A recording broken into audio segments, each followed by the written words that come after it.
Les nébuleuses du Ninki Nanka, il y a des richesses qu'on ne trouve pas dans les poches, mais dans les ténèbres. Et cette histoire, c'est celle d'un homme qui a tout perdu en voulant tout avoir. Dans un petit village perdu entre deux collines vivaient deux frères, Suleiman et Ibrahima. Suleiman, l'aîné, était travailleur, honnête et respecté de tous. Ibrahima, lui, était impatient, jaloux et obsédé par l'idée de devenir riche rapidement, sans effort. Chaque jour, il regardait son frère recevoir l'admiration des villageois, cultiver la terre avec succès et être entouré d'amis fidèles. Son cœur brûlait d'envie et de frustration. Il se disait « Pourquoi lui et pas moi? Pourquoi souffrir quand l'abondance peut être à portée de main ?» Un soir, alors que le vent sifflait entre les arbres, il entendit parler d'un marabout venu du nord, un homme capable de changer le destin contre un prix que aucun mortel, nous, aurait osé imaginer. Ibrahima sentit son cœur battre plus fort. Il partit le voir, marchant seul dans la nuit, sous un ciel où les étoiles semblaient observer ses pensées. Le marabout l'accueillit dans une case obscure, éclairée par une seule lampe qui tremblait, projetant des ombres sur les murs ornés de symboles anciens. Des os séchés et du sang ancien jonchèrent le sol. L'air sentait l'encens brûlé et l'ombre des rituels passés. L'homme lui dit calmement « Tu veux la richesse, n'est-ce pas? Alors, offre ce que tu aimes le plus. » Ibrahima hésita. Puis, le visage de son frère apparut dans son esprit. Suleiman, brillant, respecté, aimé, celui qu'il enviait plus que tout.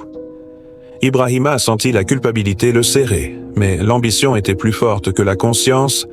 Il demanda « Et si c'est un être vivant ?» Le marabout répondit avec un sourire glacial « C'est encore mieux. Plus la perte est grande, plus le pouvoir est intense. » Cette nuit-là, Ibrahima attira son frère dans la brousse, prétextant qu'ils allaient chercher du bois. Le clair de lune baignait la forêt d'une lumière froide. Les arbres projetaient des ombres inquiétantes qui semblaient danser autour d'eux.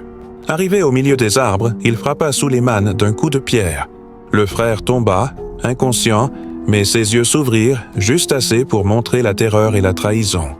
Ibrahima creusa une fosse avec ses mains tremblantes, chaque pelletée de terre pesant sur son âme.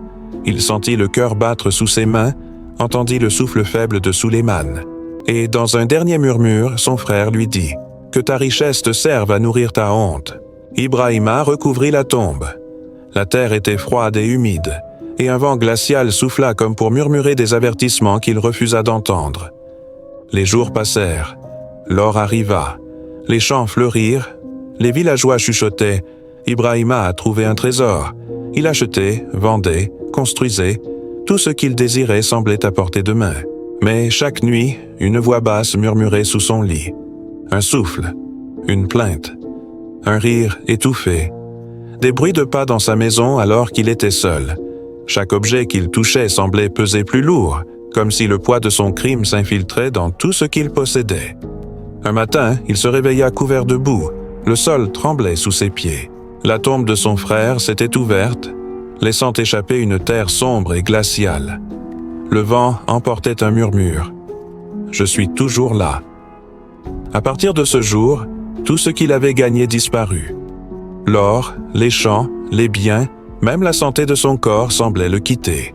On raconte qu'il erra dans la brousse, riant seul, cherchant une tombe qu'il ne retrouvait jamais. Les villageois disent que certains soirs, on peut encore entendre son rire, un mélange de folie et de désespoir, résonner dans le vent nocturne.